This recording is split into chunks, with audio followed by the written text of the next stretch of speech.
What is up? Welcome back for another episode of The Tailgate Show. We are back. Hey, only 7 minutes late. That's pretty good. We said 9:30 and it's 9:37. Boom. Yeah, that is showbiz, folks. That is a well-oiled machine. We are not that, but that's what that is. Anyway, it's Double A, it's Air Jair, it's B Quinn, a.k.a. B Diddy, and we are very excited to be joined by Fat Mike Chicago. What's up, Fat Mike? What's going on, guys? Thanks for having me on with you guys. I appreciate it. Thank you. Thank you for hopping on. Yeah, no problem, man. We've seen you out there. We've seen your work. And obviously recently you had a little splash in the Bears media with your interview with Jimmy Mack. So congrats on that. Thank you. And so it's always just good to get together with Bears fan people who are like-minded like us, and just see what you had to say and talk a little bit about that interview. Yeah, I mean, that interview was a lot of fun. Yeah, go right ahead. I got a question. How does it feel when you got a guy like McMahon and he's just rolling? It's just like you just step back. It's like, how do you?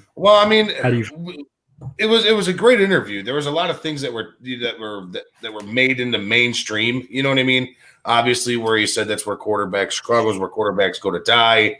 Also, that the best organization that he played with is the Green Bay Packers. But I liked there was another snippet that it didn't make quite as much news. That I don't know if you guys listened to the full interview, but the part where I asked Jim, what it was like. How could we always butt heads with Mike Ditka? And he said straight up, because he called plays like a tight end. He would call these plays, and Jim said I would change him at the line, and I would tell my old line, "Hey guys, you guys got to back me up on this, or else this is my ass here." I thought that was a pretty big story in itself too.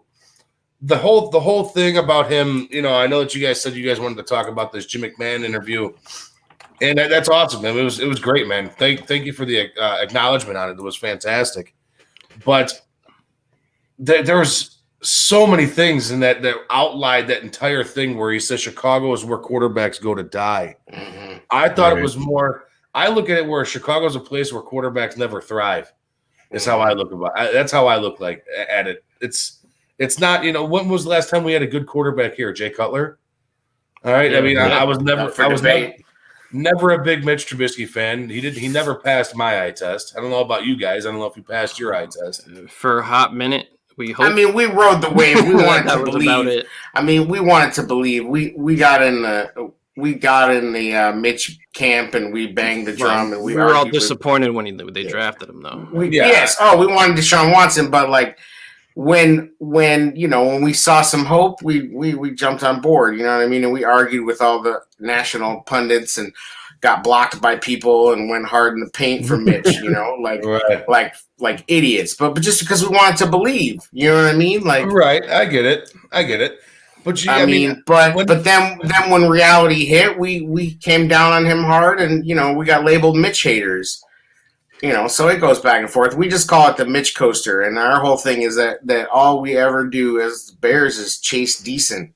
But and even Mitch became the poster boy for chasing decent. to your point, Mike, like Mitch wasn't much out of college. 13 starts, right? So it's not like this kid was what you would normally see in a legitimate number one first overall drafted quarterback. Right. So sure. Like you said, like these guys are coming in, but they're not.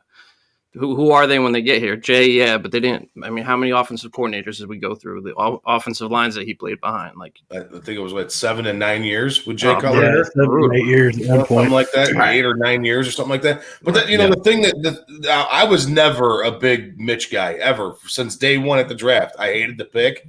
I thought it was a silly pick to begin with, especially at the time where you definitely needed O-line help or definitely needed, anything at that point. Mm-hmm. Okay, Deshaun Watson. I'm tired of beating that horse. That horse is dead. That horse is long dead. All right, you could have had Watson, you could have had Mahomes. Who gives a shit? I'm sorry if I can't swear. I apologize. No, please swear. The more swearing, the better. Like, honestly, who gives a shit? Okay, that horse has been beaten dead a long time ago. Mm-hmm. What pissed me off the most is that you moved up one spot to grab a guy who was never going to be an immediate fit for your team that year.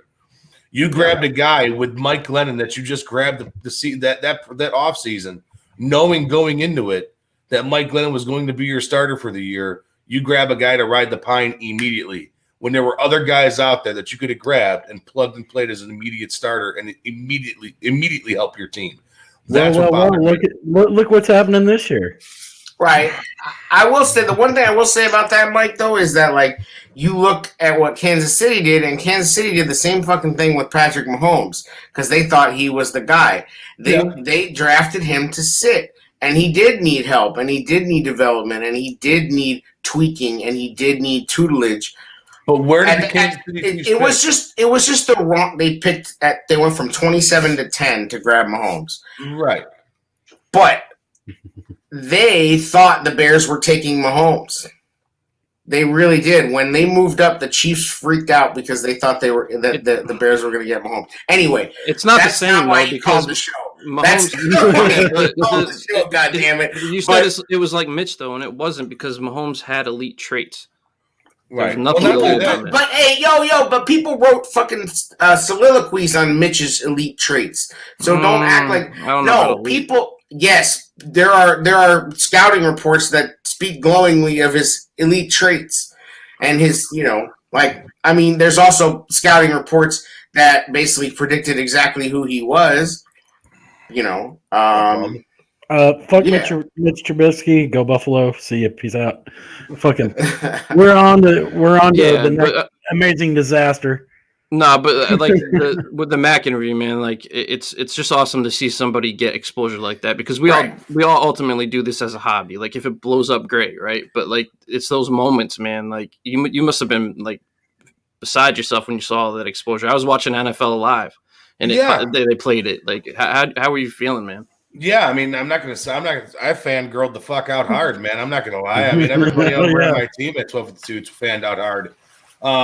Everybody over by us, like super, like we're like, did you see this? Did you see this? I mean, it was one of those things that you Googled and it was like it immediately popped up. And then the week before that too, we had Devin Hester on, which made national news through USA Today too, which was fucking awesome. So I mean, that was real cool too. But I mean, the McMahon thing, that's huge for us over here, man. That's absolutely monstrous for us over here. I loved every second of it. So what was it? How did you get him? Is it through Yerk? No, a lot of ass kissing. We have a guy over on our team here over at 1252 this guy is fucking unbelievable, man. He does all the digging, he does all that stuff for me. We say, hey man, go do what you can with this, and he's on it like stink on shit, and he gets on it like immediately. He is the best, fucking best in the business that I've ever seen do it, man. He's fantastic. Nice. But a lot of that, a lot of the other guests that we have are, it's a lot of ass kissing. Just like I'm sure you guys have guests on. You got to work the wire and work the way and get them on your show. You know what I mean? Most of the time, we're too lazy to even fuck around with guests. So no, I ain't hustling. We're not hustling guests for shit. But if we did, I bet you we used to back in the day. But back in the day, we were. Kissing things in the DMs and trying to do this and that, but we're way too lazy for that now, Fat Mike. we're not trying to do all that. If guests pop up like you, hey, awesome. Right, I'm nothing special. I'm no Jim McMahon, let me tell you. Oh no, but when I listened,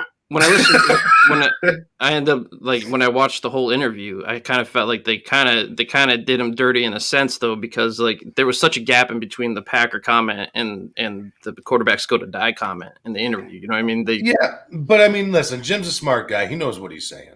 These guys know what they're saying. It's not like I trapped Jim in any question or anything. Not you. Just the way the media kind of portrayed it. I mean, you're right. They kind of spun it a little bit out of control. I mean, I could see that, but don't you think that? And we were talking about this on the last episode. We talked about the interview and how he felt and whatever, and did he really say anything? And the two things, obviously, we came up with this is that dude was not wrong on either statement.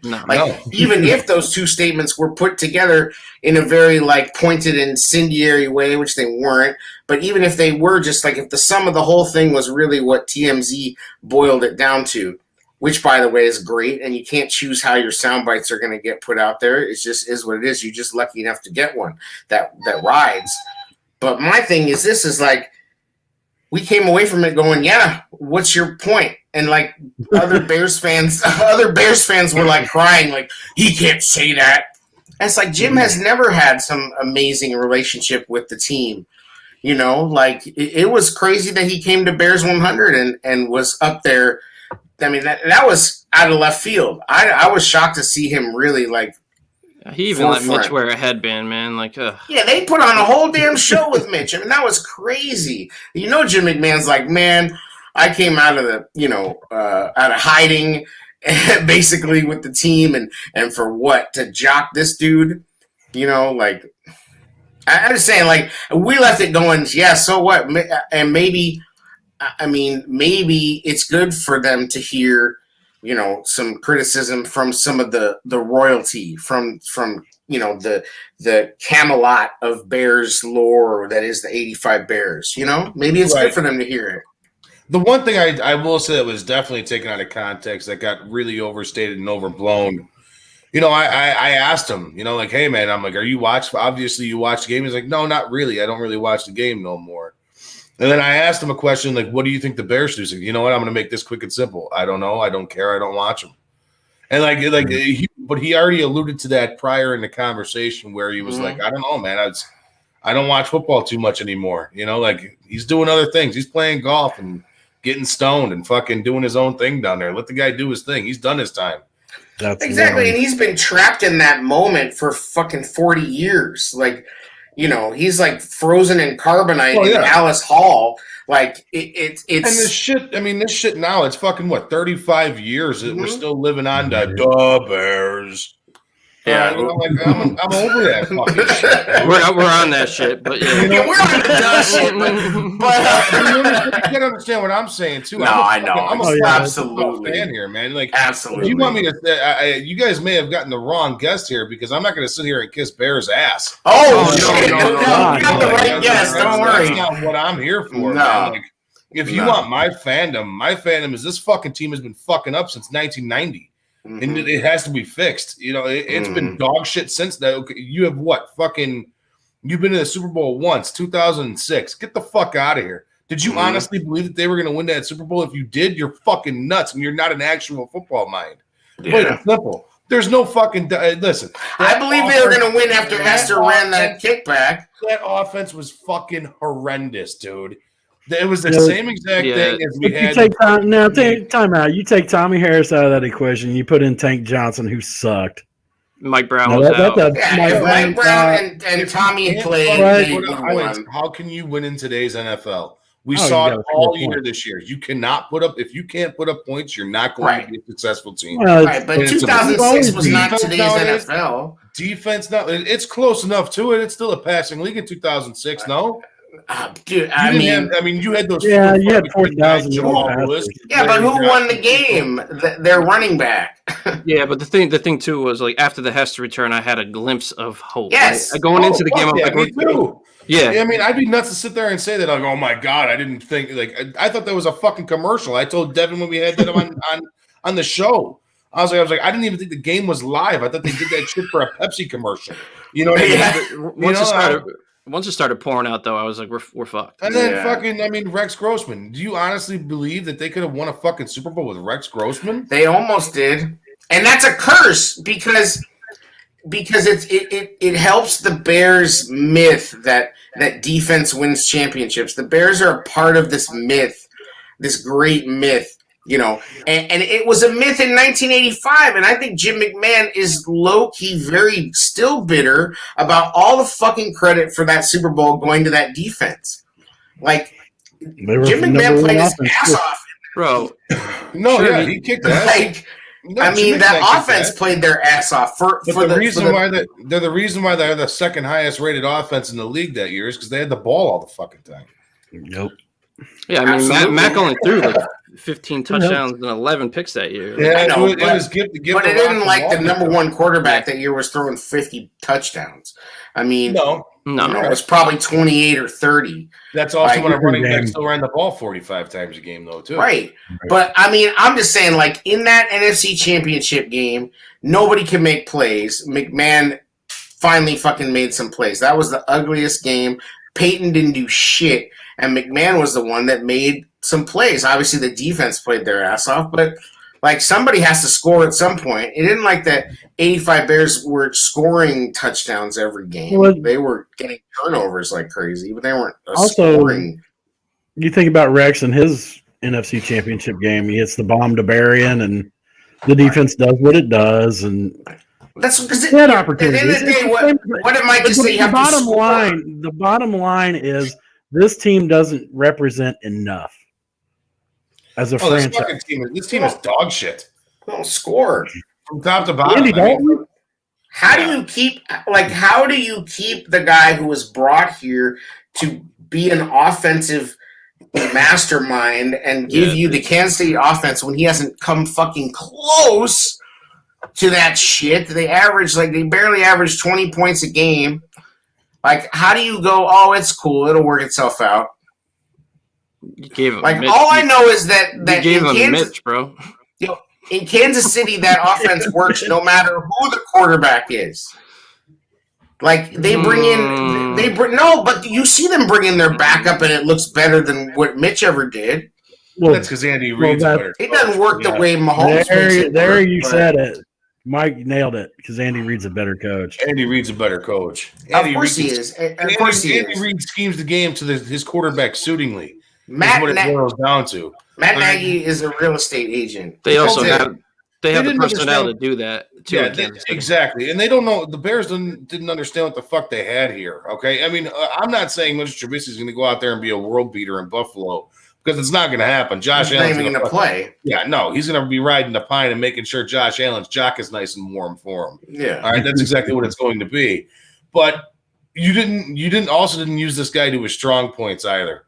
I mean, it was all over the place where he can move out of the pocket and extend the play. He's a play extender. I'm not going to say, but his strong points. If it takes running high school offense to bring out this dude's strong points, fuck his strong points. I will say they were literally running a high school offense for him last season. They ran two separate offenses last year. Yeah, and the Mitch half was like high school. Yeah, but you can't say fuck what he does well. That's your job as a coach is to figure that out. I know, but it stopped. Exactly. Like it stopped the minute he started getting hurt. Like people were crying about that Saints game. It's like he came in for one play and he fucking got hurt. He's not a running threat anymore. He's just an injury threat. Like if he ever really tried to become a running quarterback again, he wouldn't last, and he didn't last. Like it's just it's over. I mean, maybe they fucked him up. He fucked them up. Like, turn the page. And that's why I'm hoping we trade up for Fields. I don't want to trade up at all. God, you don't? No, fuck no. No? Really? Why? Why? You're gonna okay. I understand that you guys. I listened to a little of your guys' shows before in the past. I know that you guys are big proponents on old linemen in this draft, but this old line class is fucking unbelievable this year. There is a bunch of guys. And why are you going to sit there out and go grab a quarterback when you got fucking nobody to protect him? Yeah. Well, here's the spin you could do with that. You could say the spin is Ifedi played well enough at right tackle. No. This is the spin. It's not the truth. Against fucking Detroit, against the Green Bay Packers. He played more snaps than anybody on the team. It wasn't if like. Their failure is hard to pin to Ifedi. Like, there's guys that are much more at fault than him. Yeah,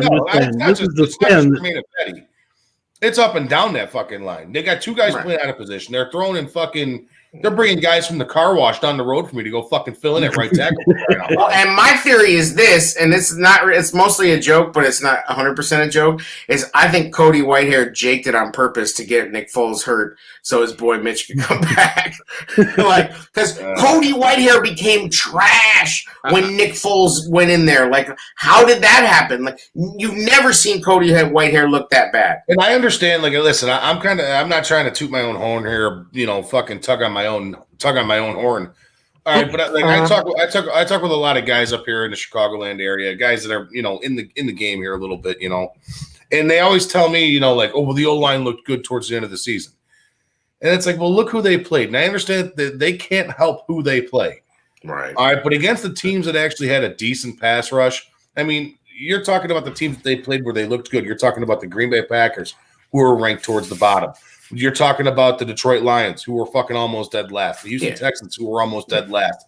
The Minnesota Vikings couldn't. We were some bum slayers. The Minnesota Vikings couldn't fucking pressure my grandma out of a grocery store line, for crying out loud. That 3-game winning streak was a fucking curse. Yeah, you're goddamn right it was. It was a curse. If you would have lost 3 more games, you would have been up fucking 5 more spots. Yeah. What if? I mean, and it saved those bozos jobs. Then you don't have to worry about securing a spot to trade up to try and grab somebody like Trey. And those bozos kept their jobs because of that damn thing. Like, how the hell? I don't know. I think the interior of our line is actually pretty damn serviceable. No, you're right. But you need tackles. You got 3 guys for 2 interior line positions. Is what you got right out. But you still need a right tackle. There's plenty of guys out there. I mean, I want to see. Give me the biggest, fattest, fucking corn-fed, big, strong boy that college football has to offer. Give me somebody like that Christian Darrisaw out of Virginia Tech. Give me somebody like Rashawn Slater out of Northwestern here. Give me somebody like Jenkins, Alex Leatherwood. He can play all over the That's place. my dude. But he also who's getting 2 fucking bonk knees. All right, so it's tough to go. Like I like Jalen Mayfield. I think he's a fucking stud. I like Samuel Cosme out of Texas. There's a lot of dudes. It's deep as hell. I just like Jenkins from I said it last week too. Like he has some nasty in him, and we don't have. And that. if these fucking assholes go up to trade up and grab a quarterback at 1, they better fucking grab some offensive line in the 2nd round. Yes, that's what I agree. The problem is if you move up, then maybe you're gonna have to give up your 2nd round pick. Not if they do it right.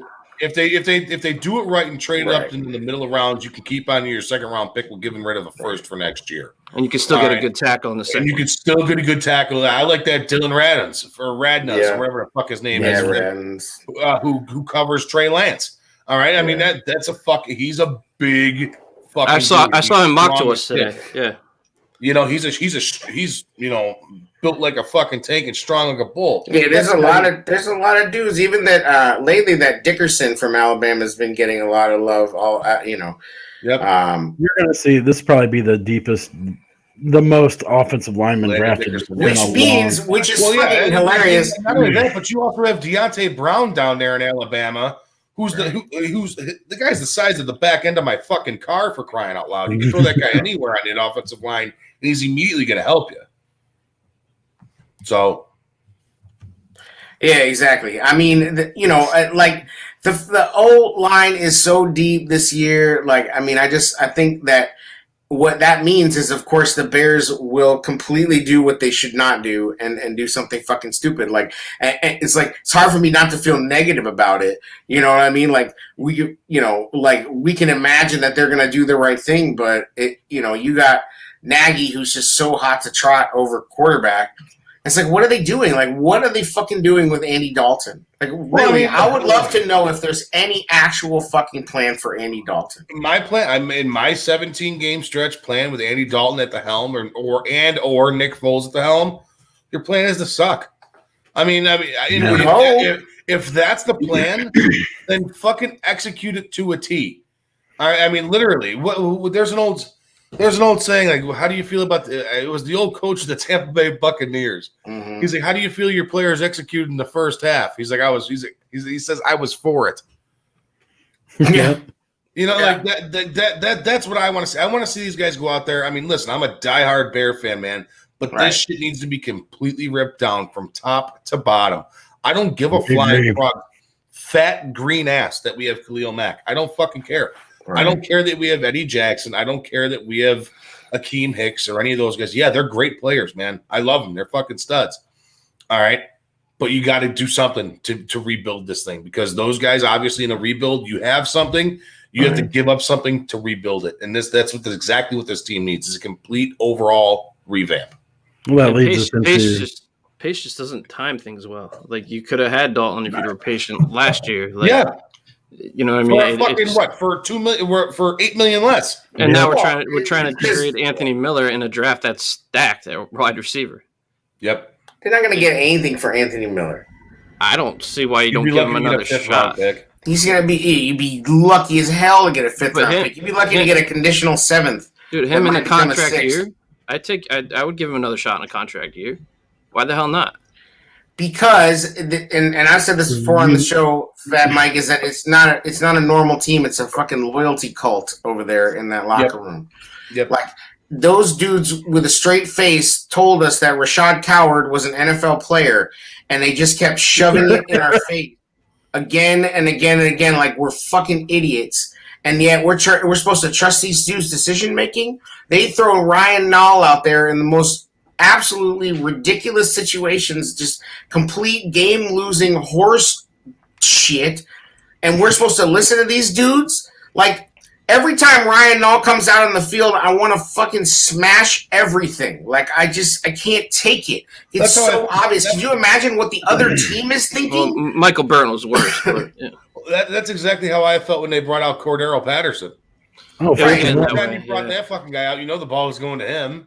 Exactly. Dude, I was like, all right, way to be surprising, dude. The ball's going to that guy. The first fucking game of 2019 when they lost to the Packers and that Cordero Patterson horseshit, the season ended in that game on that play. Like I can't even tell you how like that crowd was so turned on everything. Like half the crowd was wearing 10 jerseys and booing Mitch at the same time in game 1, and everybody fucking knew that shit was over from that moment. And if you didn't realize that season was over in that moment, you're lying to yourself. And I was yelling at other Bears fans like, yo, stop booing Mitch. Like the game's not even fucking over. And we still almost came back and won that game. And then Adrian Amos rips. I mean, like, it was just so Bears. Like, but the shit was over then, and they didn't realize it. We had to wait through a whole nother fucking 20 games, 30 fucking games of that bum before, what everybody knew was true. It's like everybody fucking knew. Right. Yeah, no, I mean, I said it earlier in the year, too. Like, I know, like I said, there's a couple guys that I talk with that are, pretty solid names up here in Chicago. One of them being Mike North. Him and I are always bullshitting. I mean, if you follow Mike North on Twitter or Facebook or whatever, he's a big Mitch advocate, and like he loves this kid. Okay, yeah. And he got pissed off at me, or I don't know if he got pissed off at me. He chimed in on it. All right, that I said that my greatest day of being a Bears fan will be the day that they get rid of Mitchell Trubisky. I meant that, and I still I'm not even joking you. Over the last 15 years of my life, that has been my greatest moment as a Bear fan when they finally told that fucking dude to kick rocks. God, because I was so sick of the fucking Mitch controversy. Is he good? Is he not? Is he this? Is he that? People telling me that he's good. It's like, are we even watching? I mean, you guys all got your aviators and your glasses on, all right? You guys get your Mitch protectors on, all right? Yeah. I watched this shit with my own eyes, and this guy didn't pass my eye test. It was like, you've got to be fucking kidding me. What game are you watching here that shows you that he is a decent quarterback in this game? Decent. Not good, not great, not phenomenal. Chasing decent quarterback. What shows you that he's a decent quarterback? When you can see how the NFL responded to it. You can see how the NFL responded to it by he's a $2 million backup in Buffalo. When the Packers came out and said the cornerback from Green Bay, they're like, we just made him play quarterback. Right. Yeah, that's all you do. My favorite moment that I will never hear about this coming off season is when everybody gets to sit down with Mike Pettin and they're like, "Okay, Mike Pettin, give us the secret to stopping Aaron Rodgers," and he just looks at him and goes, "There's no fucking secret. He's better than you." Right. Like I don't have a fucking secret to stop Aaron Rodgers. That's why they brought him in, and then they're gonna be like, "Mike, what was the secret to stopping us?" Oh, it wasn't hard at all, actually. Right. Because your quarterback sucks and your scheme is played. Secret to stop Aaron Rodgers, you just got to score more points than him. That's it. Right, that's the only way is to beat him in his own game. 3 points. And or get some Leonard Floyd luck or whatever. I mean, I was at the game when they clinched the division in 18 and that was awesome. I mean, but Aaron Rodgers was banged up. I mean, like I don't know, he was It's just, it's like every move is a move late, and every fucking guy that comes here. The only thing I will say about Mitch is that from a talent standpoint, like a pure talent standpoint, he's still one of the most talented QBs that has ever worn a Bears jersey, and that's not calling him a super talented quarterback. That's just saying that we have almost never even had a stud athlete in the position. Like Jay was light years. It's like washed Cordell Stewart. Usain Bolt's one of the greatest athletes I've ever seen in my life. But I'm not going to pay the guy fucking $35 million to throw a football. I feel you. I'm not going to pay the guy $16 million to run the fucking football because his hands are probably cinder blocks. You know what I mean? It could be fantastic if he's fine. Mitch is an athlete, cool. If he can hoop, if he can hit a baseball, if he can you're just saying that he is an athletic build? No, I'm just saying he's got like from a pure talent standpoint, he can't hit it. I'm just saying from a pure talent standpoint, there haven't been very many like quarterbacks that could do what he could do when he was playing well that ever wore a Bears uniform. That's all I'm saying. That's how bad it is. Right. If he had played for like 2 more seasons, he would be like the number 6 all-time Bears QB. Right now, he's like number 8. There is the problem, my friends. A bust ate up our record book. A bust took the Bears quarterback record book to the woodshed. Like, that's fucked up when a bust is like good compared to your history. Right. That's what I'm saying. So. No, I mean, you're right. And it's sad because, listen, I feel for the kid because he is a human being. All right. I'm not saying that, like, he kicks puppies and likes cats. He got $30 million from those dudes. He's got himself a little Pilates wife. Like, he's cool. I don't know. I don't feel sorry for that dude at all. Like, anybody that wants to cry and say that the city did him wrong or that media did him wrong. Bro, I mean, remember when we all creamed in our shorts about that Ditka sweater and you want to turn the lights on, turn the lights off? We fucking jocked this dude. We rolled out the red carpet for him. All he had to do was not suck. Like, all he had to do was Jim McMahon that shit. All he had to do was not suck. We didn't ask him to be Patrick Mahomes. We just asked him to not suck, and he couldn't do it. So I don't feel sorry for that dude at all. He's rich as fuck. Like, we asked him to be just a game manager quarterback. Yes, just don't suck. Right. You had one job. I'm right there with you, but I like honestly though, I'm like no bullshit. I mean, a guy from like me too. Okay, like I mean, I gave this dude fucking shit, man. Mm-hmm. All right, but like you gotta I do. I mean, I'm not gonna sit here and lie. I'm not a Mitch fan, but do I feel for the kid a little bit? Yeah, I do.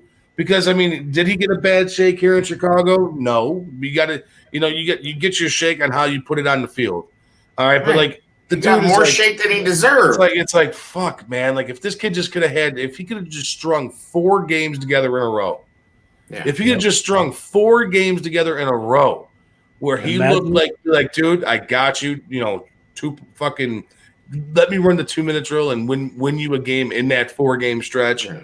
And just maybe figure out that you could fucking beat the Eagles cornerbacks in a playoff game. Maybe not depend on Cody Parkey. Maybe just fucking hit Anthony Miller open in the end zone before the Cody Parkey kick. Maybe fucking do that. That would have been cool. I think what happened, Mitch just got up in everybody's feelings because he was like anti-Jay on the mic. You know what I mean? Yes. Right. Yeah, I mean, I listen, I loved Jay Cutler. I loved the harshness that he brought to everything. That's a quarterback, man. He may not have been the greatest leader, and that's fine. But I loved the way he played on the field. The guy was tough as fucking nails. Fun to watch, you know what I mean? And he was fun to watch, because it was either going one way or the other. Well, you're going to win by 10 or you're going to lose by 30. It's like, they literally gave him offensive linemen that they found at in the Home Depot parking lot. You know what I mean? They literally protected that guy with bums. Now those guys are back working at the car wash, right? We watched that dude get sacked 10 times and a half. Oh, that Giants game! That Giants game was brutal.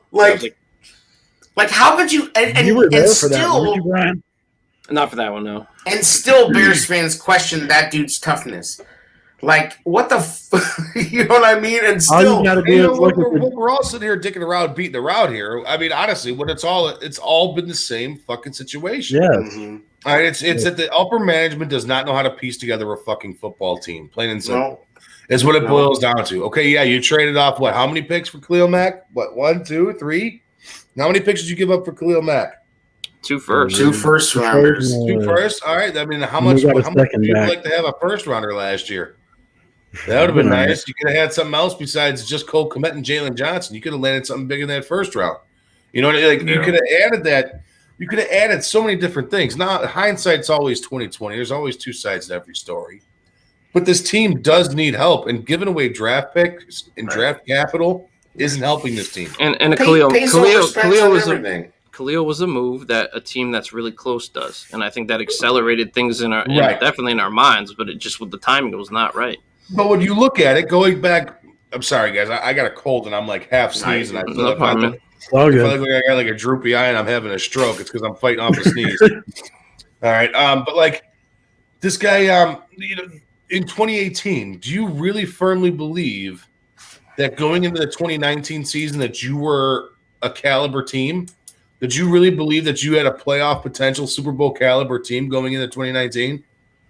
I don't know about Super Bowl, but I definitely thought that they were going to build on what happened. I definitely got caught up in the lie that maybe they were actually only a kicker away. I mean, I didn't 100% at the 100 year. At the big circle jerk in Rosemont for sure. Like we were all like Super Bowl, Super Bears, like, you know, all that shit. But when you really thought about it, like, you know, did I think, this and that? You know, I didn't even necessarily believe that they would have won the Super Bowl even if they had beaten the Eagles. Like, everybody just assumes that. Right. Like, people walking around thinking that Cody Parkey cost the Bears a Super Bowl. It's like, number one, he would have fucked up in one of those other games, too. Absolutely, because that's just, I mean. That's why I hit a goalpost 4 times in the game live. You were there, yeah. Yeah. Like, I mean, you know, we manifested that shit with our angst because the whole time leading up to that game, they were talking about, you know, do we trust Cody Parkey? Like, why didn't the Bears bring in a replacement? Why didn't they cut him? We literally manifested that shit with our angsty fucking brain Bear fan minds, and the media did too. And then it just, I mean, like, it's just, you know, it feels cursish, like sometimes, you know, the stuff that goes on, like it's so multi-leveled. The failures that the Bears make are not only epic, but they're rich and like each one has a ridiculous, like, twisty narrative behind it. You know, like it's just so multi-layered, the failure of this team at times. Like it's you know, it just crushes you. Right. Well, that's part of being a Chicago sports fan, I guess. We've all been there. I don't know what baseball team you guys root for, but I've been a Cub fan too for years, and that just breaks my fucking heart every time I watch them too. Red Sox. I personally enjoy that it breaks your heart. Go Cardinals. With the Bears, though, like we were saying, like, how about you guys? How about the other two guys? In 2019, did you guys feel that they were a Super Bowl caliber team going into that season after the 2018 season going 12-4? I thought that defense was close. I thought if the way the turnovers was going, which wasn't going to be repeatable, I knew that. I thought the defense was there. I don't know if the offense has never been there for Chicago. I didn't even in 2006. I thought Pagano was gonna be a little bit of a step back on defense, but I thought our offense would take that next step, and it just and even in that 12-4 2018 season, guys, I looked at that and I was like, okay, this the defense is fucking awesome. Like, this defense is stellar, top of the league. It's great. But the game that you have to rely on the offense, no, it's not going to happen. Yep. Not going to happen. And it went show to proof because you're not going to live up with all them turnovers going into the next year. That shit happens once every, 10, 15 years? That's why I think that's why the Eagles game hurts. Because in my mind, I knew it's like, you don't that was your chance. Defenses, that was it, and you blew it. Right, you could ride a wave. They tried to ride a defensive wave and they crashed. If you get after 17 points, you win that game. Yeah. You also had Eddie on the bench when freaking Crazy. Foles was sitting there throwing lobs. I'm just like, Right. come on, man, this sucks. It's tough, man. So like this whole Bear always thing. something. I mean, we're in for a long haul this year too. I mean, listen, as Bear fans, Yeah. I mean, I'm going to be going into this season. I've looked at their schedule, not their schedule. I've looked at their opponents, Right. and looking at it, this is even before everything hits with like the draft and shit like that. You know what I mean? I'm saying maybe 6 wins. Yeah. Maybe. So Yeah. you guys are in for a long haul again. And if that's the case, we all should be kind of like, all right, cool, fuck it. Just tank it and get it done, get that high pick next year. Because if you're a real, I mean, honestly, I mean, a lot of people call me out, well, you're not a real Bear fan. You're so fucking negative, blah, blah, blah, blah. It's because Just I'm being tired real. of watching all Familiar. this bullshit. All right, because if you win 6 games and you underperform, that means these fucking 3 shitheads that are at the top are gone. Now you don't see any chance. Like we had that Dalton actually is serviceable enough to not He's win because of serviceable enough to win. get you 6 wins. You think so? Yeah, he's serviceable enough to get you 6 wins. The defense alone will be good enough to get you 3. Now, I'm just saying, like when Alex Smith, he spent about the same amount of time in San Francisco as Dalton has, and so far in his career on other teams. And when he got there with Nagy, there was a little bit of a switch that kind of clicked. You don't foresee any of that? No, I don't think Andy Dalton finds the fountain of youth behind this makeshift O-line. Yeah. I mean, you even saw it. I mean, listen, look, Dallas has one of the best O-lines in football. Granted, a couple of them were hurt last year. The guy fucking retired out of nowhere. All right. He's pretty much falling into the same type of situation up here in Chicago. He's not going to be protected, and we all know that Andy Dalton's not mobile. Right. So, I mean, he's going to be running for his life, too. So, I mean, my worry with the O-line is that we talked about this earlier, that maybe that was a mirage, them playing against bum teams, but also they were running an offense that was very friendly to them. Now they're going to go back to this RPO shit, this spread. I don't think they go to RPO with Andy Dalton. They will. Andy Dalton ran RPOs. He definitely ran RPOs. The laser offense was play action and RPO. And Nagy fucking. My only hope with Dalton was that Laser was going to get to run the show. That we were going to get the Laser show, and Nagy was going to become Mike Tomlin. Like that was like a shred of hope I had. And then Nagy comes right out the gate and is like, "Just so you know, I'm going to be calling the plays. I'm really looking forward to it, fuckers." And it's like, oh, cool, great. Next week, draft, pick 20. Fat Mike, who you taking? That's it. Me? I just want to name. Yeah, who you want? O-line. So you want fucking anybody that's a right tackle. Honestly, at right tackle. You need a right tackle. Secure up the You're not moving up. You're not moving up. You're staying put. What if you're offered to trade back to gain a early second or? If you could trade back instead of trade up, if you could trade back and grab another second rounder or a third rounder, then okay, it depends on where you fall and depends on how many of those guys are off the board. All right, it depends on how many of those O-linemen are off the board when you get that offer. I'm going right tackle. That's what I'm going. Trade back. Then if you could pick up another second or third round pick, then fine. In the second, I grab my quarterback. In the third, I'm grabbing another fucking tackle. I think this offensive line draft is deep, like we said. But once the quarterbacks all go, and then there's gonna be a run on wide receivers, and then the offensive line run is gonna start, and it's gonna start right around 20. So that you could sit here and say, it's O-line draft is deep, so the Bears could be patient with O-line. I don't know if they can be patient. If you're going to use that. If you're not going to use that first round pick on a tackle, you have to move up in your second round pick, in my opinion, to get a good tackle. Right, I mean, we've all done mocks. We all know if the mocks hold true, your tackles are pretty much you're in after right in that range, between 18 and 35. They're falling. Most of the time, the people that I've had in my mocks is like Jalen Mayfield, who's probably going to be solid, but he's not. He's got to be like the 7th best tackle in the draft. He's made a lot of hay on his play against Ohio State. Yeah, but he's still Don't get me wrong. 7th or 8th best tackle in this draft. Wouldn't you say?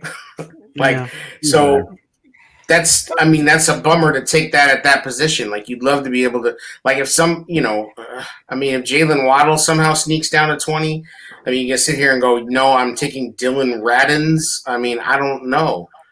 No, but then what else do you need? You can find, you just said Jalen Waddle. Yeah, Jalen Waddle's not going to escape to 20, by the way. Right, but you never know. But if there's, like you said, it's a big wide receiver draft too. I like Sage Surratt of Wake Forest. I think he's a stud. There's that kid down there. Go ahead. Oh, I was just saying, but what if the tackle run starts early? What if everybody jukes and the Falcons say, fuck it? And that means somebody fucked up and didn't grab a quarterback.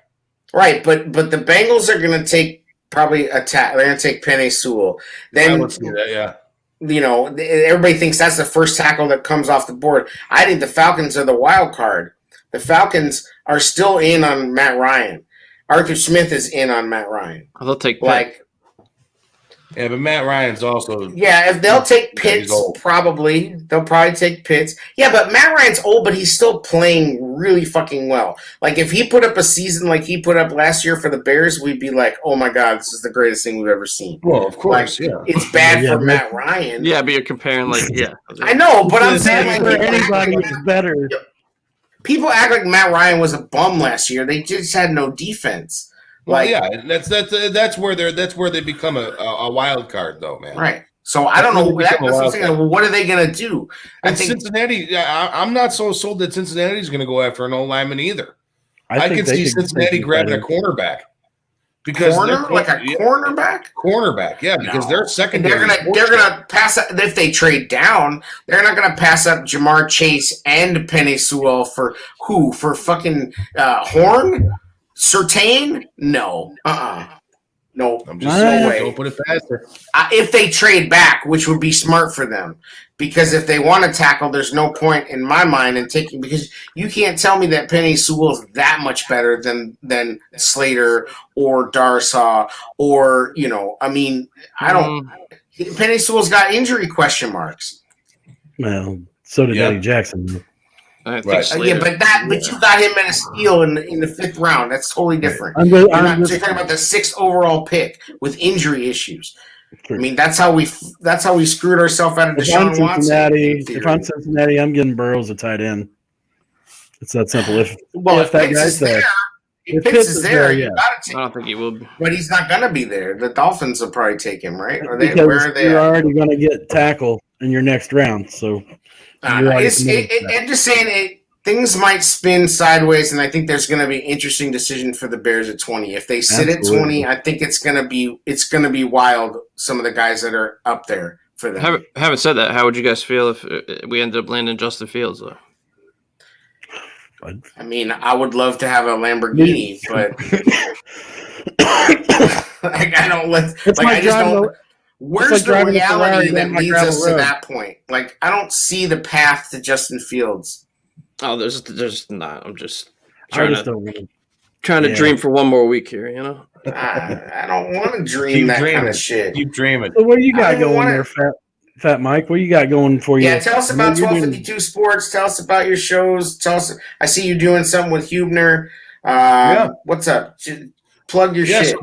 Yeah, 1252 is our little podcasting network that we got going on over on our end. We got a bunch of great podcasts on our end. Like you already alluded to, we got Fred Hubner with his show. It's called Hube's Views and Brews. Comes on, talks about a bunch of sports, and talks about all the quick-ass little breweries in the area that he stops at. We also have the Fat Mike Chicago Sports Show, which is mine. We also have Grobstein and Schuster's Express. Those guys, that's – I don't know, about 235 years of sports underneath the both of those guys. That's just Grobber. Yeah, that's just the Grobster. And then we also have Sport Court with Angelo Camacho, and we also have Turtles Takes with Vince Mucci and Andrew Tarbill. And listen, we're building over here, man. We're having a lot of fun doing it. We're having a kick-ass time doing it. You can find us all over Twitter, all over Facebook. Just look up 1252 Sports. We're right there. I follow. We're all over the place, man. We're all over the place. Jim McMahon putting us on the map. Oh, That's you guys awesome, put man. yourselves there. You guys put yourself in a good position. So pat yourself on the back a little bit. Yeah, for sure, man. Hey, we appreciate you. Shout out to you guys, everybody that's working with you, your team, and we know it takes more than just one person. So, shout out all you guys. 1252 Sports. Check him out. Check out Fat Mike. I'm sure if you didn't know who he was last week, you know who he is now. We appreciate you coming on the show, shooting the shit with us. Hopefully come back and we're definitely of your mindset, man. Like you said you're gonna come on this show and kiss the Bear's ass. That's not this show. This isn't Larry Mayer. This isn't Lunch with Larry. Like, no, we keep it real other than the sunglasses and that's how we do. So we appreciate them blinders off when the Bears fuck up again. No, we need them on. We need them on. It keeps the bullshit from actually getting into the eyes. Yeah, we're ready to get hurt again. 1 week from tonight, we will get hurt again, no doubt. The scars will get deeper. I'm just wearing them because I don't use Visine. So you guys have to get them like those old lady blockers, man, where they're like the blue blockers. Yeah. Oh yeah. Where it looks like when you get your eyes dilated with the eye doctor. Yeah, exactly. It looks like you're wearing a VR set. Yeah, exactly. What you guys are gonna need for next Thursday. So we're gonna get it all. Yeah, man. Appreciate it. Have a good night. Thanks for stopping by. Thanks for stopping by, brother. You too. That was fun, right? That was cool. Fat Mike in the house. He came on. We appreciate him. It was cool to talk to him. It's pretty much exactly what I thought it was going to be, which was cool. And I don't know, we really talked that much about the Jimmy Mack thing, but everybody can listen to it. I'm sure they all listen to it. Yeah, exactly. If you haven't done it, you should take the time to do it. Yeah, check it out. So we've got some Bears news. Well, Bears news. We haven't discussed anyway. Marquise Goodwin signed. Yeah, that's good. Yeah, I forgot about that. That's crazy. We haven't talked about it, so yeah. Right. No, that's cool. I mean, I was like sitting there going, oh yeah. Like I couldn't even remember what he did in 2020 because, he didn't play. Like for a minute, I was like, wait, what? 49ers, like he signed with the Bills last season, right? And then he opted out. He played with the Bills originally. Okay, signed with them last year. I don't know who he was with, but he was not on. He didn't play. He opted out, so he played with nobody. Basically, another speed guy. Another speed guy to go with that. I mean, if you look at his games in 2019, he had some big games. I mean, he had some 100-yard receiving games. He had some 10-catch games. He had a couple touchdown games. I mean, dude, like we're sprung as hell over Darnell Mooney. I mean, this is like Mooney's better than him. He is, but I'm just saying, like, if somebody on the Bears put up the numbers that he put up in 2019, we would have been ecstatic. Like, we got hyped as hell over Anthony Miller's rookie season. If Marquise Goodwin was over here doing what he did in 2019 for the 49ers, we'd be stoked as hell about that because wasn't it like not even 700 yards and like 3 touchdowns? No, it's more than 3 touchdowns. When's the last time we had a 700-yard receiver opposite of 1,000? Yeah, I mean, whatever. I'm just saying, like, I just think he has the possibility to be productive. I'll take him over fucking, Ridley. You know what I mean? Like, who? I mean, is he on the team still? Nobody knows. He's in witness protection, right? I just think at least he's a dude you can be hopeful for. Same thing, Yeah. Like I like the speed. I like adding speed to this offense. It's what it requires. This offense requires speed. It's a speed piece, yeah. The problem with speed is that if you can't protect, it doesn't matter. And if you can't protect, if you can't protect, you need to be able to roll out to give those guys time. Like, if you want to throw a 40-yard bomb and you have a 4-3 guy, well, how much protection do you need? At least 4.3 seconds, right? I mean, that's not next level math. Right, and like Alan said in the chat, he can return too.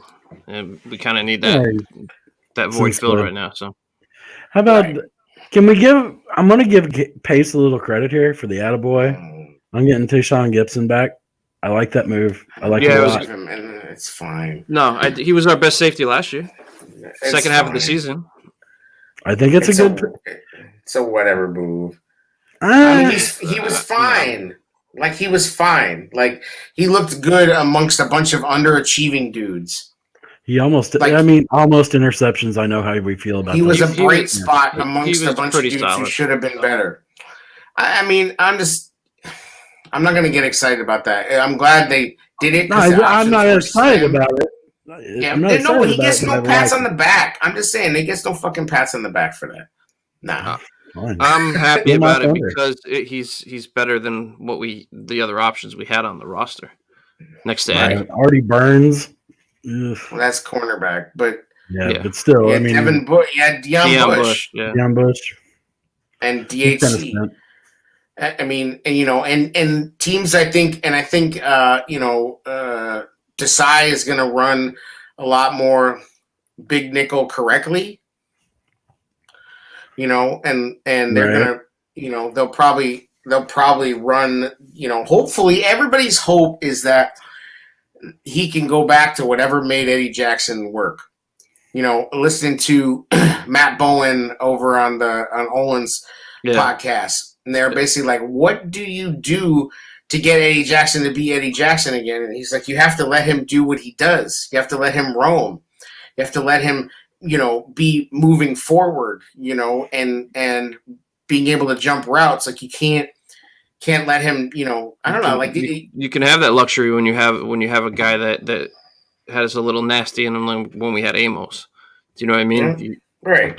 But we don't have that Yeah. enforcer so much next to him. I mean, Well, and that's the thing that Fangio did that he didn't get credit for was he was able to create this pass rush, and then what he would do is he would use those guys and set up the defense. You would set up the defense so that the offense would fuck up. Because all of a sudden, when you didn't think it, he dropped Khalil Mack into coverage. He dropped Leonard Floyd into coverage.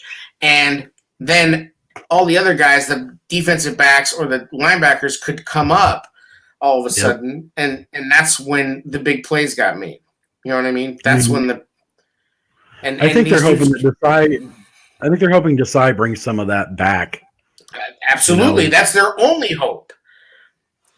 Like, Yeah. they are so invested in that side of the ball, they are hoping beyond hope that they can recapture that lightning in a bottle that Fangio captured. And that That's was his- more important than Dalton.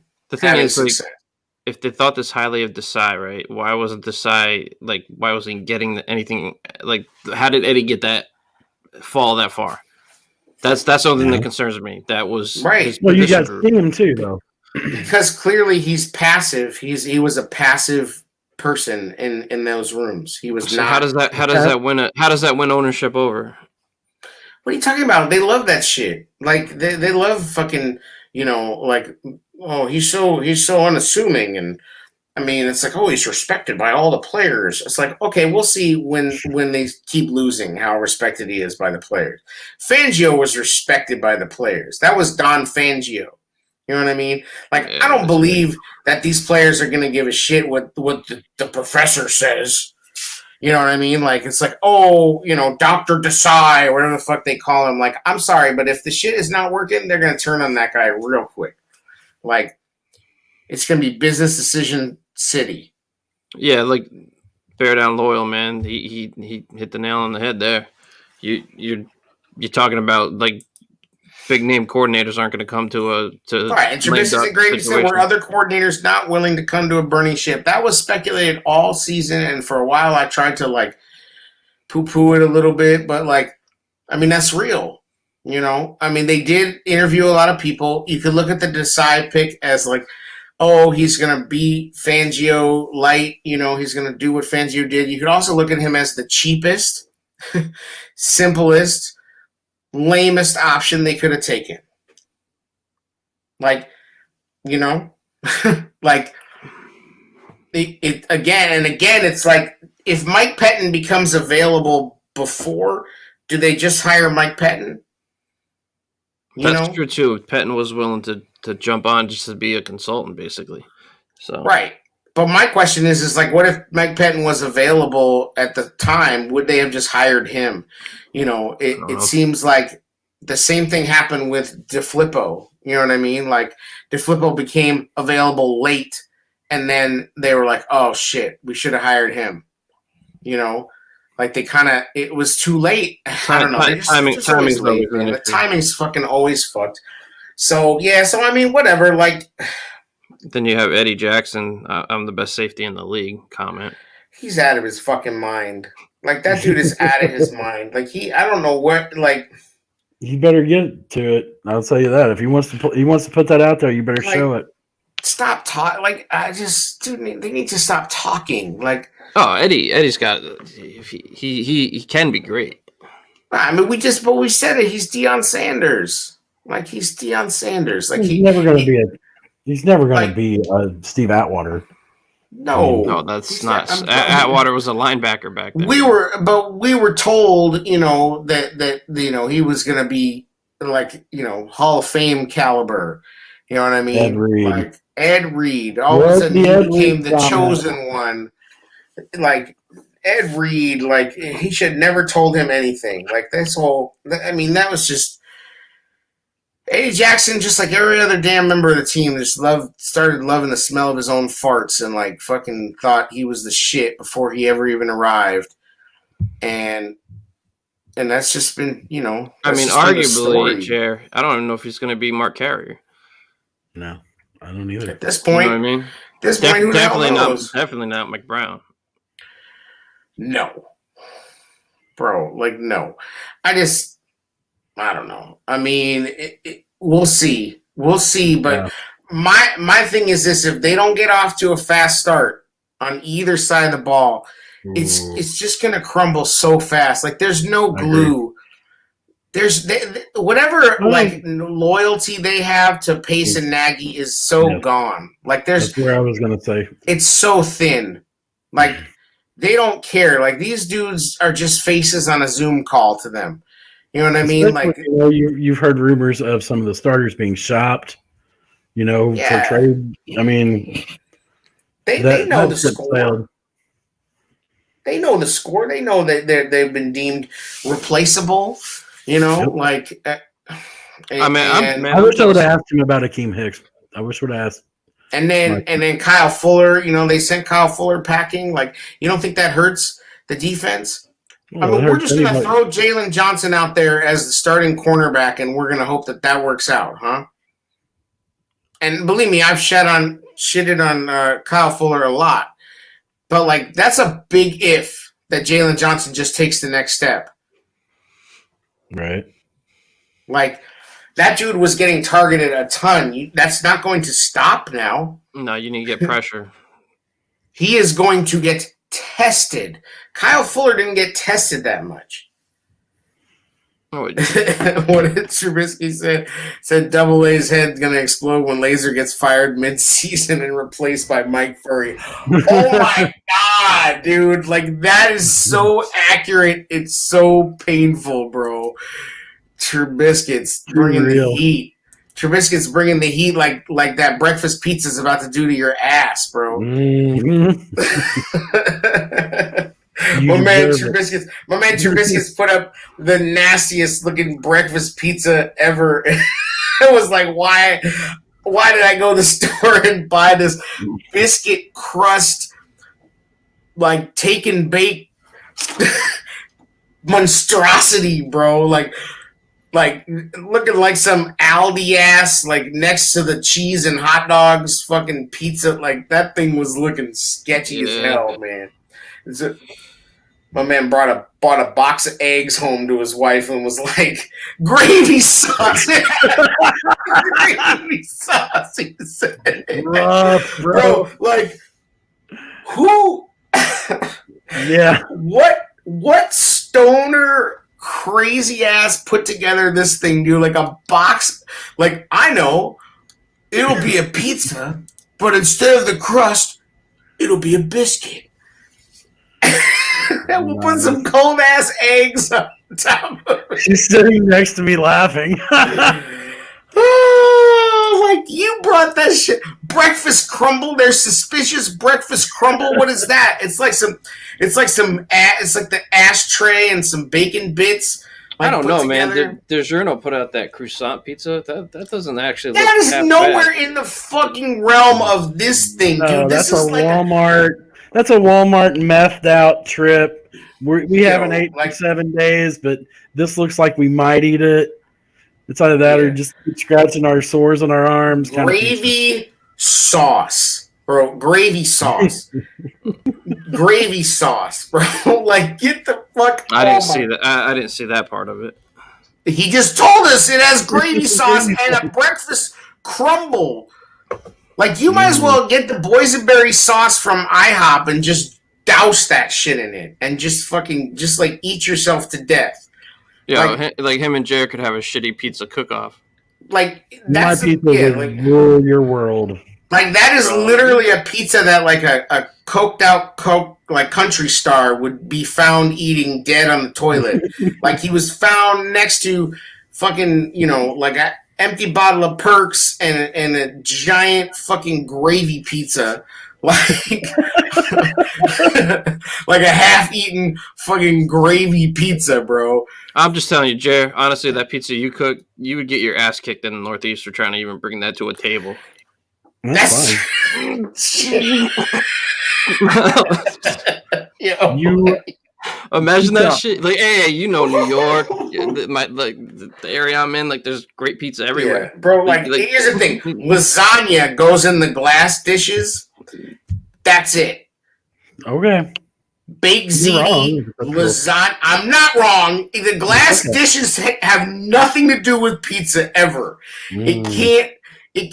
Like, it can't I be. challenge you to try it. I challenge you to try it. I'll come by and try it. I'll come out to your compound and try it. That's right. No Wi-Fi to give me instant fucking stage. Be like, Oh, I'm click gonna off. have some 5G. I'll bring a fucking drone. Like, You'll have to. yeah, I'll fly in on a fucking zip line to roast that pizza, bro.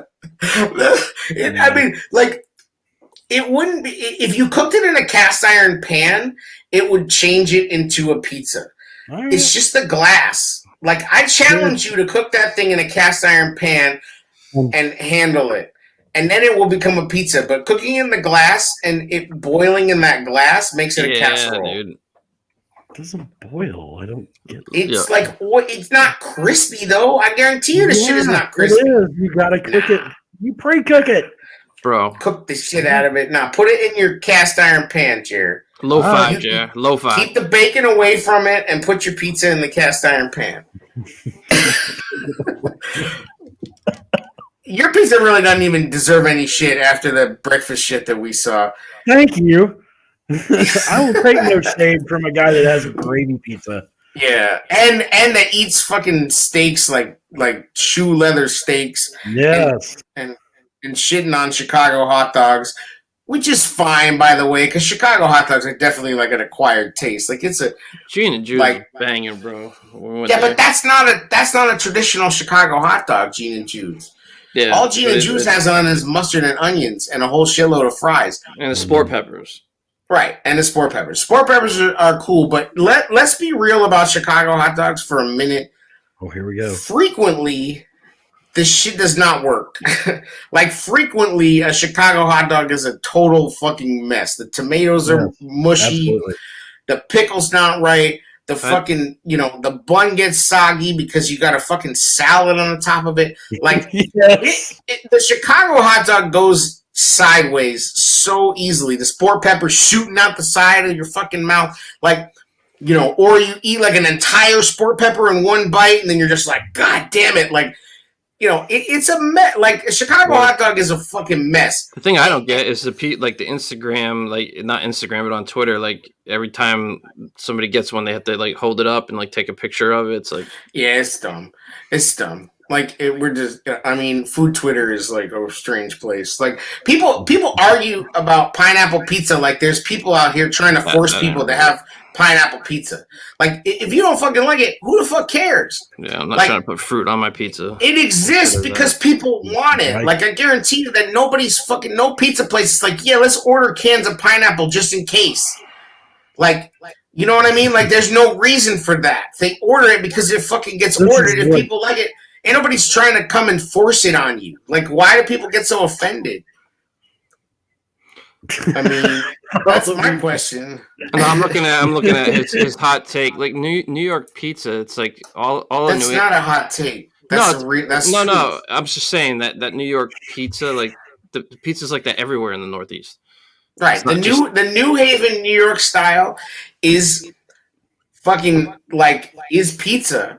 The Chicago tavern shit is good. It's not. It doesn't come out of the Neapolitan like pizza tree. It's off on its own shit, and it's good in its own right. It's good, But yes, to sit there and say that like New York pizza, like big foldable slices, like light thin crust, like New Haven, New York style, coal oven style.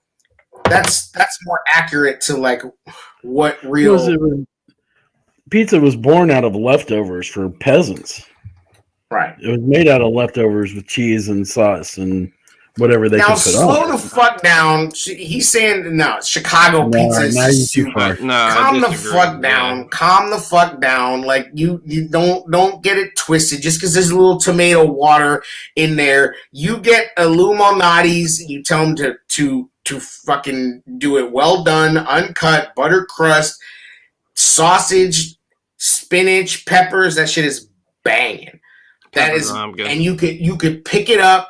Man, I'm hungry. You could fucking eat it like a slice. Like pizza is just soup. I don't know where you're going. The same place that you gravy soup.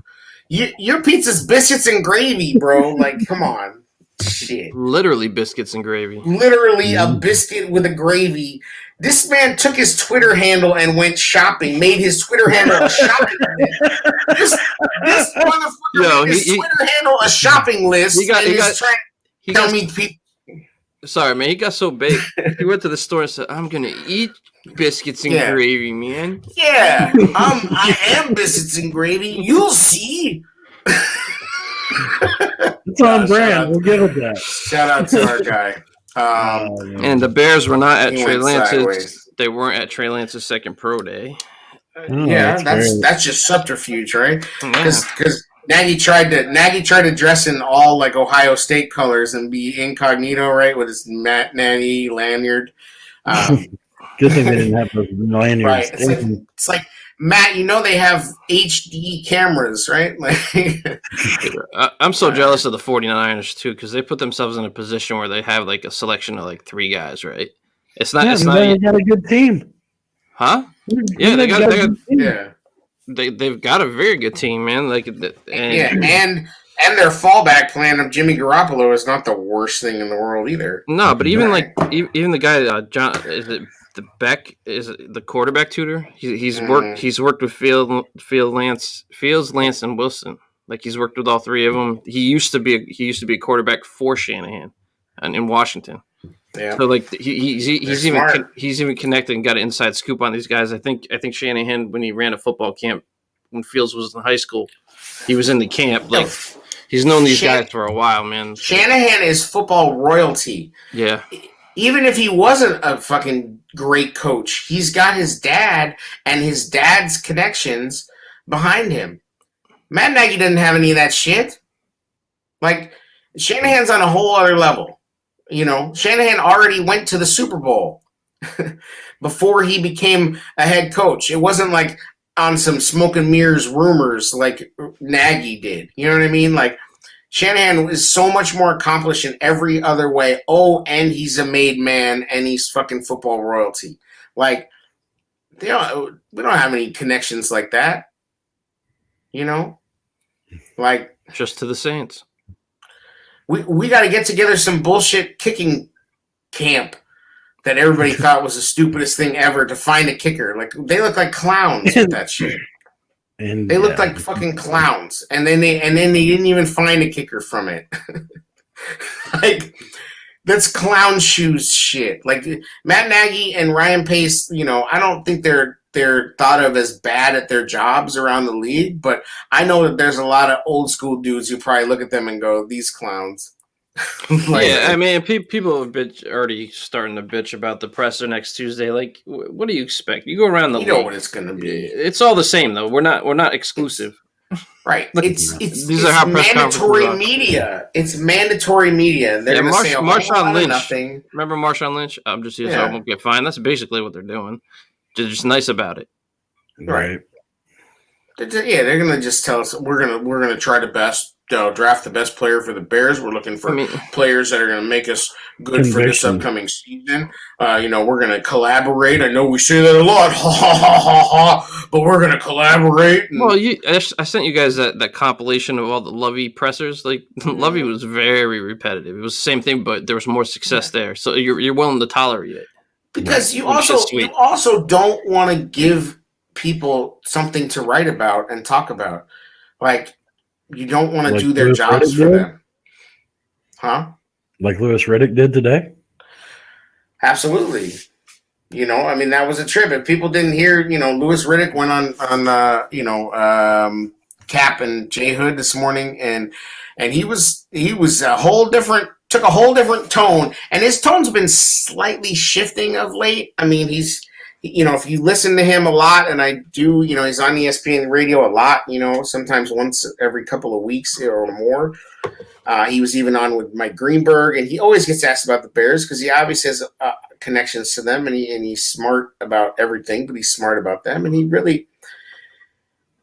was down on these guys, and he really went in hard on what kind of purgatory they're in right now. And he really was basically just like, this is time for a regime change here. Like, maybe these Hail Marys they're throwing up might work, and maybe they might back into something, but probably fucking not. Right.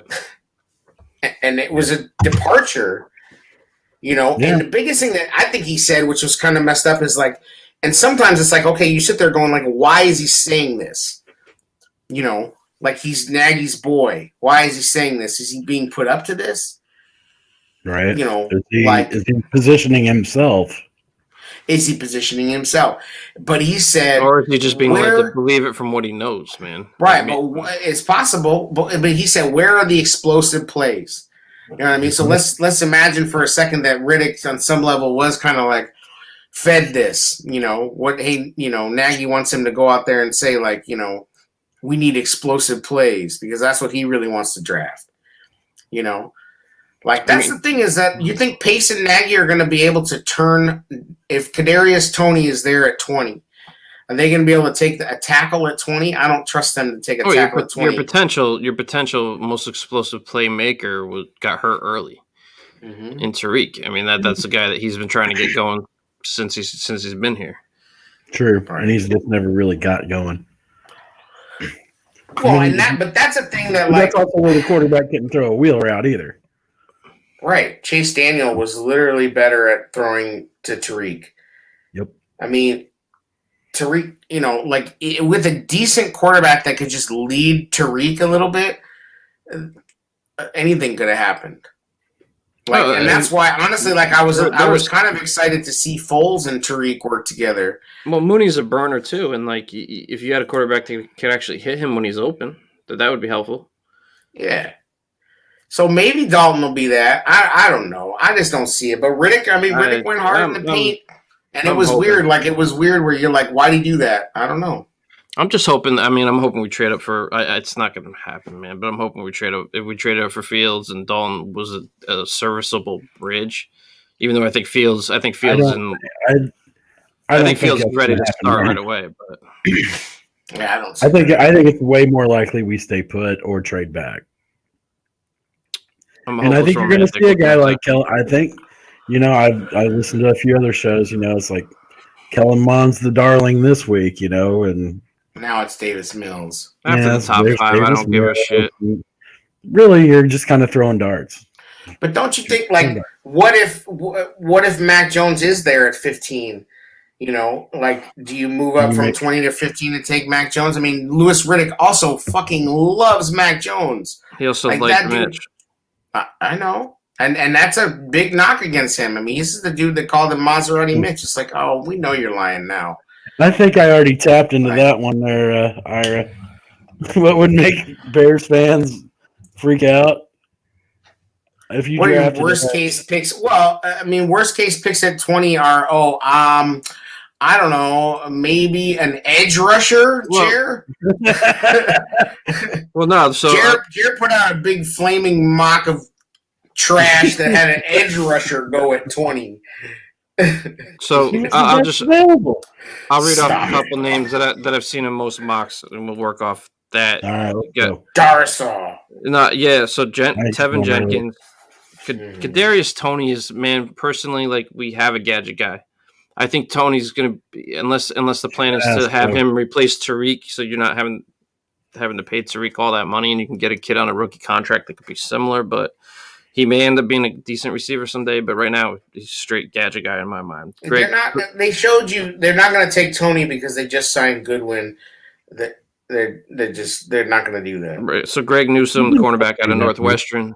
I like him. He does have some injury history, but he actually follows his guy.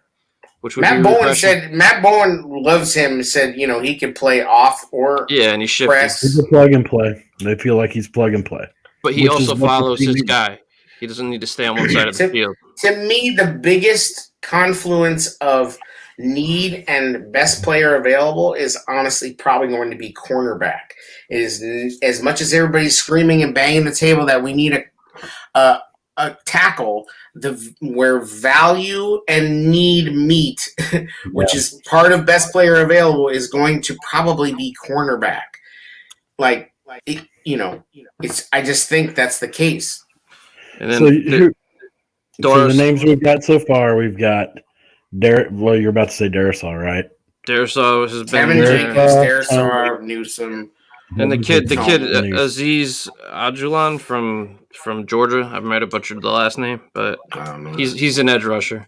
I've seen that name put out there. And then Rashad Bateman, the wide receiver from Minnesota, who personally, like, if we drafted him, I'd be okay with it because I think he could eventually replace Allen Robinson. They're not in that. I don't think that's the mode they need to be in. As much as I like some of those guys, I don't know that he's good enough to. I'm putting in Najee Harris because I don't give a fuck. Oh, sure. I mean, if Najee Harris, I guess, is there at 20, you trade back because somebody will want him. Like, if Najee Harris is sitting there at 20, that's a great time to trade back and get a lot of value for it. I wouldn't be mad if we drafted him. But I just know they wouldn't do anything with him, so I don't even want to see it. Like, I'm not a big Darsaw fan, man. I'm just sitting there thinking. I don't really watch him play that much. I've watched enough to know that he's going to have problems with speed rushers a lot. Well, I don't know. I mean, I don't know. I mean, it depends on what kind of offense you're running too, I guess. But if we added, I would not be mad if they added a cornerback at all. If you told me that they drafted Newsome at 20, I would be cool with it. Like, because to me, he's a day one starter, and that's a huge hole right now. Right. Like, it's a huge hole. Like, we can't just assume. There's so many. Right, we cannot assume that Fuller is going to be adequately replaced by Jalen Johnson. That's a giant fucking assumption. From a guy that's not even made it through a full NFL season yet. Right, and so you're telling me Artie Burns and Trey Roberson and fucking, whoever the fuck else they hired, like they re-signed, like, whatever fucking sixth cornerbacks they. Like, come on. Do I think we can get by with average cornerbacks if Robert Quinn actually plays up to the fucking contract? Yes.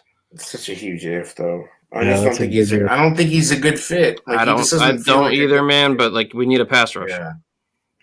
Right, but because I don't care who the fuck you have back there. Like, you need a pass rusher up the middle. That's the Revis is not walking through that door. So, like, it doesn't matter who you have back there with the personnel we have. If you don't get a pass rush, you're exposing people. Yep. It's important, though. I hear you. The problem is we've seen our pass rush get nullified and neutralized by quick game. Yep. And that's where your cornerbacks. That's where your cornerbacks. That's a defensive back's worst nightmare. But that's what happens, man. Like, if you can nullify that's what happens. We've seen it happen. Yeah, Travis Gibson. Like, who? Trubisky says Travis Gibson has to step up another pace trade up. I'd like to see him take a step. Yep. I mean, I hope. but like he really barely played. And for him to barely play with as much as Robert Quinn, sucked, it's just kind of like financial. Yeah. Well, yeah, you can't. I mean, but there were games where Quinn barely played. Like there really were. All of them. And Barkevius Mingo, all of them. But I mean, like number of snaps, there were really low snap games for him sometimes. Talking like 20, 30 snaps. Like, but you've paid that much money for situational. That's crazy. But that's not what they thought they were getting. I know it. I mean, worst nightmare though at 20. I'm trying to think, man.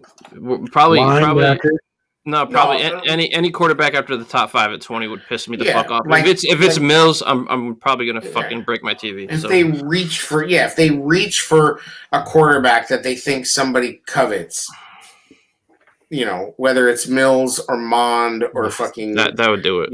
Like one of these dudes. I mean, a tight end not from Florida. Yeah, that would do it. I mean, the Mills hype to me is just, he was a 5-star recruit out of high school. Who gives a shit? What did he do in college? The thing about him is that his limited play was not his fault. Like it was injury and it was COVID. Like I think even if you can't take away the injury, but let's say he plays a full season, he would have a lot more starts, and I think he'd have a lot better numbers. There's a double standard. There really is. Yeah. Okay, because what the argument not so much argument, but the point you're bringing across is like, I think Jamie Newman has more physically gifted potential than Mills. That kid has a cannon. Yeah, he didn't play in Georgia this year. I think that would have been very beneficial for him. But like, right. To even talk about Mills in the first round, and I don't know. I think it's funny to me how like dudes get credit for running pro systems in college, and then they get to the NFL and we're like, oh, they're a system quarterback. Somebody mentioned they were a system quarterback in college. Well, David Shaw, the coach of Stanford, compared him to Andrew Luck. Now, is he being truthful? Of course not. He's gassing up his guy. But I mean, people talked about him being the next best recruit that they had since Andrew Luck. That was reality. That's what people thought of him coming into Stanford. He didn't like lose, like Mitch Trubisky couldn't even beat Williams when he got there. Kyle Trask at 20 is my head exploding scenario. Kyle Trask is my breakfast pizza experience. Not good. Trubisky's that's facts. I mean, if Kyle Trask. Well, what would be your absolute best case scenario? What would you be like? Oh my God, I can't believe this guy fell. If Fields falls to 20 somehow, if all the bullshit, epilepsy, good Lord, smoke and mirrors. If Fields needs to hire Mac Jones's agent yesterday, because they can't help. There's so much weird negative spin that comes out on Fields. Oh, that tweet, you're not even hearing about it anymore. Exactly. Yeah. The Mac Jones weird shit with the costume and all, it's already washed away. There's already like fancy ass tape breakdowns coming out with him. Riddick is on his jock heavy right now. He's Teflon, yeah. He's Teflon Don. I mean, they're talking about today he might be the smartest quarterback we've ever interviewed. All this shit. I'm like, are you kidding me, that goober? If he falls to 20, though, I'm not going to be upset about that at all. Mac? Yeah. Either him or Fields. At 20, yeah, I'm good. Yeah. I don't see if he's there at 15, New England's going to move up and snatch him. Fields or Sewell. I like that. Meaning what? Do we take if they're at 20? What would be his best case scenario? Yeah. Fields all day. No, he's saying one of those two. If one of those two falls, yeah. I mean, Sewell's good, but he's got injury concerns in my opinion. The kid from Northwestern too. That tackle is pretty badass. Slater, man, Slater is a beast. I wouldn't be upset with that. Give me some Slater. A beast. There's no way he's falling. He's not falling. No, I mean, none of the people we're talking about are though. Right. Well, but think about it though. You push the quarterbacks if they are being drafted the way they say they are. Some of these guys are going to get pushed down to a point where you can make a move without giving up a whole lot of draft capital. The Falcons are really going to determine a lot. Like what they do, I think is just gonna determine a lot. If the Falcons all of a sudden if they grab a tackle, it changes a lot of shit. I used to be on the bandwagon of getting up to that spot. I don't know, man. That's a lot. If you give up a lot out of this draft class, I think you'll be giving up a lot for several years to come. You know, you're going to miss out on good tackles. You're going to miss out on receivers. You're going to be in a bad spot. Also, like, I don't know what – I'm interested to see what the Eagles do. I mean, now they're down at 12, but, yeah, like, that's going to be interesting. Detroit, I think – what was that Detroit's shit with the Eagles not giving – there's going to be an open competition for the quarterback spot? Really? Well, I don't know with who. I know. They don't really have one. I mean, it's Jalen Hurts and who? I don't know. Yeah. It just never made any sense to me. It was Yeah, I saw that and I was like, that's wild. This draft starts with San Francisco, though, because the decision they make, everything's going to fall off that. No doubt. But I don't know that – like, so let's say they take Fields or Lance. Does that mean Mac Jones just plummets? I don't know. I think that means you're going to start seeing movement with potentially Carolina's pick or the Falcons' pick, depending on how far back they want to go.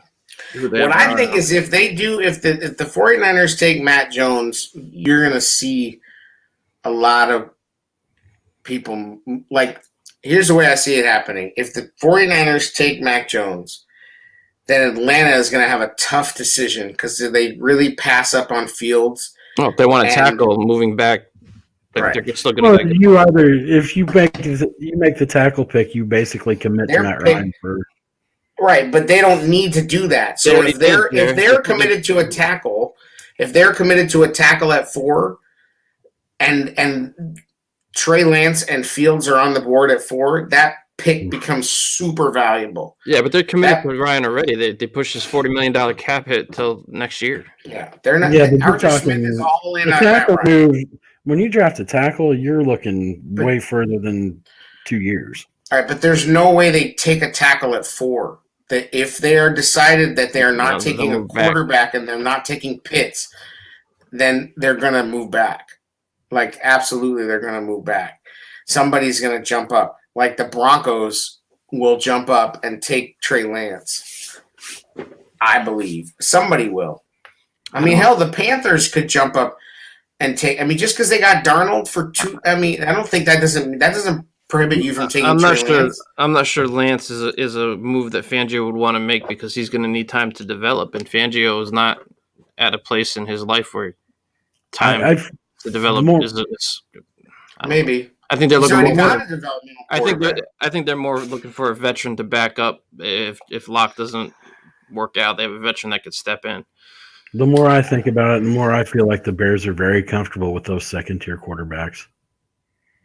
I think they are. I think so. I don't think they want to mortgage too much. I don't know how you could be comfortable with any of them. I just think here's the thing is that if you're the Bears and you just came out of the Mitch Trubisky saga, do you really want to light another fire by reaching for a guy, by taking another big swing, by trading up? I don't think you do. I don't think you want to start that fire again. Bring in the you trade up to. I think you have you're a GM and you want to be. You're going to be that guy. You have to have the balls to do it. Yeah, but you also have a coach. Right or wrong. If you're involving the coach, and the coach, I think Nagy deserves a shot at who he wants at QB because he had some shitty options at free agency, but if he really feels that a guy like Fields is worth moving up for, he's seeing something in this kid that he wants to bring in. I'm fine with it, man. Yeah, I just don't see that. I don't see that happening. I don't see it happening. It's a pipe dream, but I just think you're going to put so much. Like if they trade up and they let's say they give up 20 and future first rounders for Fields or Lance, the pressure The pressure is going to be so insane, and you know Dalton won't last the whole season with that What pressure. The pressure to fucking succeed, the pressure that crushes Bears quarterbacks every day. They're already ranked there. Just because a team moves up to draft them where they were going to be drafted is not. Because what you spent matters. Let's go back to the Mitch Trubisky experiment. He wasn't supposed to start. He was supposed to sit. Right. And then what happens? The quarterback sucks. That's playing. Right, because they made another bad quarterback decision. Let's not act like hey, we need to play this guy. We need to play this guy. We need to play this guy. Finally, they fucking play him, and we're stuck in. Our quarterback Glennon was so bad he gave them no choice. I don't understand the pressure aspect of this though, because they're coming to a franchise that is so thirsty for freaking chasing decent at quarterback. It's not like they're coming to a place where we've had franchise quarterback after franchise quarterback. I could see pressure's taking over for Aaron Rodgers, not Mitch Trubisky. So let's say that Andy Dalton gets hurt or he plays like shit, and then the pressure's on for one of those guys. It is, and here we go again. They traded up for this guy, and he better fucking work out. And they now have the pressure of saving Ryan Pace's job and Matt Nagy's job. I'm just saying, it's a lot of pressure because of what they'll have done. NFL. No matter where they get drafted, there's pressure. But you talk about, I mean, how many times was that talked about, the fact that they traded up for Mitch? Like, it's just constantly. Like, that was just dumb. They played themselves there. Yep. Well, they're good at that. I don't know that. I don't know. I don't see that happening. I'd say I don't see it happening, and I don't know if it really should. Like, I don't either. It feels there, and they can get him. You make that move, in my opinion. Not if he's like there at 4. Like, I don't give a shit. Have to spend so much to. I don't know. I can, as much as Fields is great. I think it goes to philosophy, though. Do you build your team from the inside out or the outside in? You know, a lot of guys are inside out guys, where you go lineman, tight end. You know, then you go receiver, quarterback. You build from the trenches, but if you have an opportunity to get a quarterback that you think can be your franchise quarterback, you take it. Pace doesn't believe in building from the first round in the trenches. He doesn't believe in building. Yeah. It's not who he is. So I'd say your scenario is possible based on the history. I still don't really see it. I could see them coming up 4 or 5 spots if somebody slides. I don't see them going up to 4 or 5, you know. So who do you think's most likely to slide? Of the quarterbacks? Yeah. Is it Trey Lance? No. I think it's Fields or Jones. So I just think... I mean, realistically, it should be Wilson, but we'll save that for another day. Yeah, I don't disagree with that. Him locking at 2 is just mind-boggling to me. Yeah. Yeah. I don't know why he's such a darling. And honestly, like, I think he's, to me, like, him in New York, like, that feels like a disaster.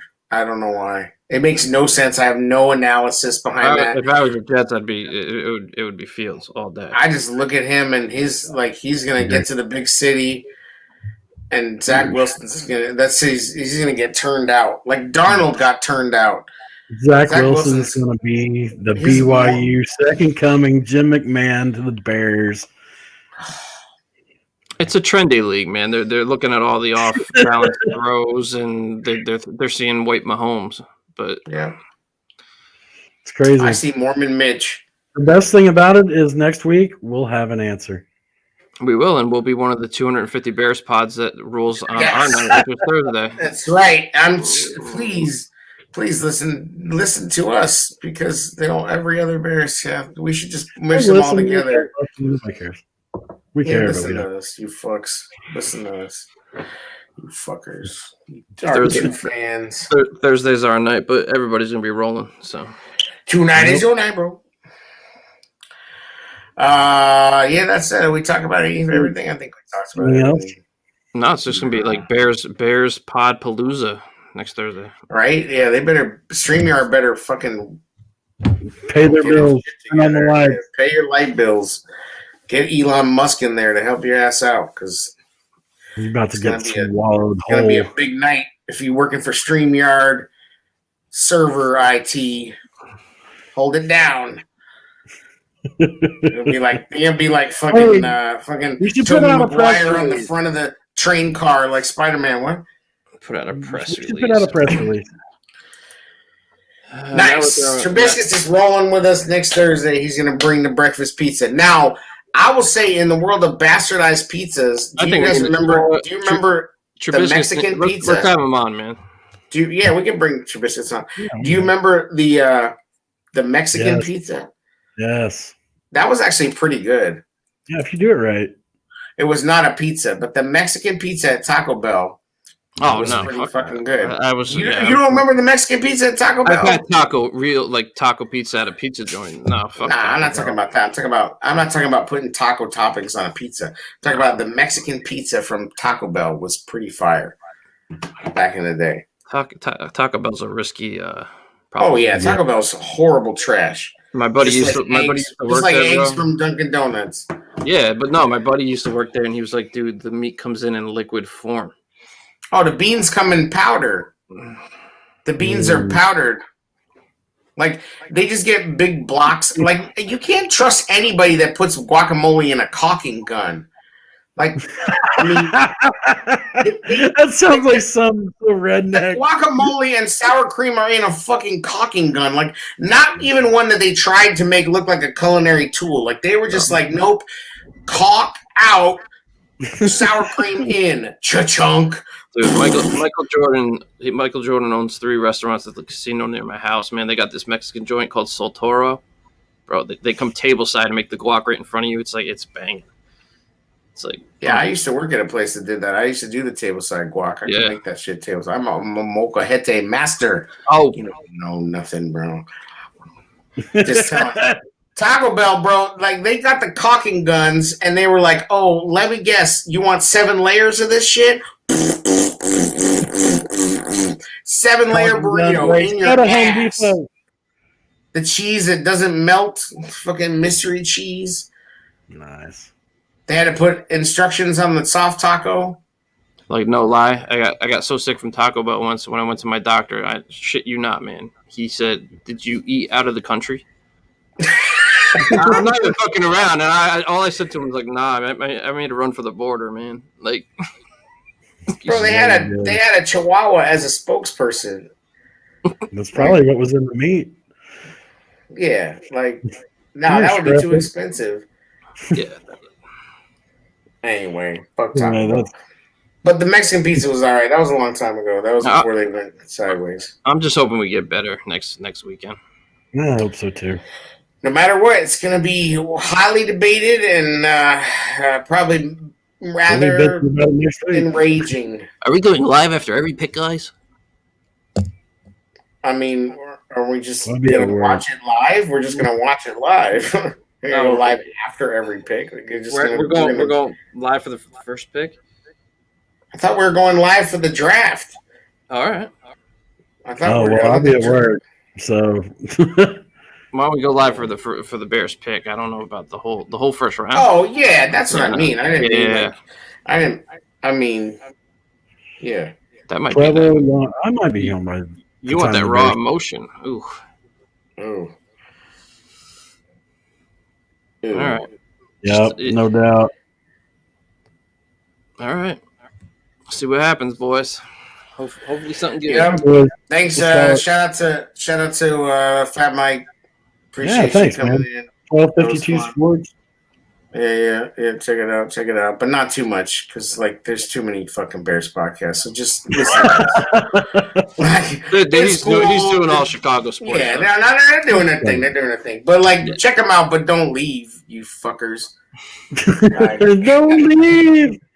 Like, don't leave. I mean, how many podcasts can you listen to? Like, come on. But it sounds like he's legitimately, like people throw around networks and put out corny press releases and act like there's something. He actually seems like he's got, he's kind of actually got a little network going on. Yeah, he's Yeah. got some That's good connections too. So, Yep. he's out there hustling guests, like we don't. So that's cool. Yeah. Anyway, thanks for tuning in. Thanks for listening, and thanks Trubiscuits for showing us that horrible pizza. It's just another episode of the Tailgate Show. Fat Mike, this one's for you. Stop virus. Yeah. Suspicious breakfast crumble. The gravy sauce. Gravy sauce. Gravy sauce. So nasty.